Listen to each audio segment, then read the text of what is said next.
Acercar al ring me parece muy bien.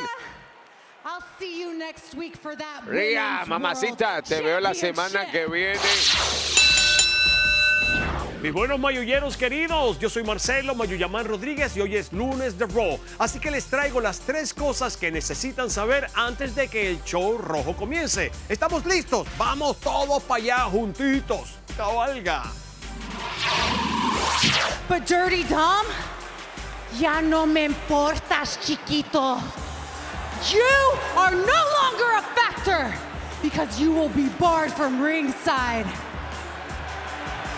Se viene la revancha, señoras y señores. Raquel Rodríguez acudió a Adam Pearce para conseguir nuevamente un combate por el campeonato mundial femenino contra Rhea Ripley. Báilame ese trompo en la uña. La campeona mundial obtuvo la victoria en WWE Payback, donde fue asistida por su compañero miembro de The Judgment Day, el sucio Dominic Mysterio. Esta vez a Dom Dom se le prohibirá estar en el ring, amigos, lo que le dará a Rodríguez un terreno parejo en su búsqueda por ganar el campeonato mundial femenino de manos de la erradicadora. ¿Conseguirá Raquel Rodríguez aprovechar esta oportunidad de oro para coronarse como campeona?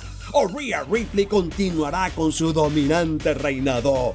Descúbrelo esta noche en Raw. Al más reciente integrante del elenco de Monday Night Raw, Main Event, Jey Uso.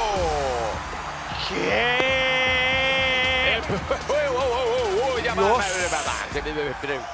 ¿Cómo? Esto es un anuncio, Johnny Soto. En WWE Payback, en The Grayson Waller Effect, Cody Rhodes nos dio la primicia del verano, revelando que Jey Uso llegaría a Raw. Esta noche, Cody Rhodes regresará a Raw. ¿Qué novedad nos traerá Cody? Imposible perderse el show rojo para averiguarlo.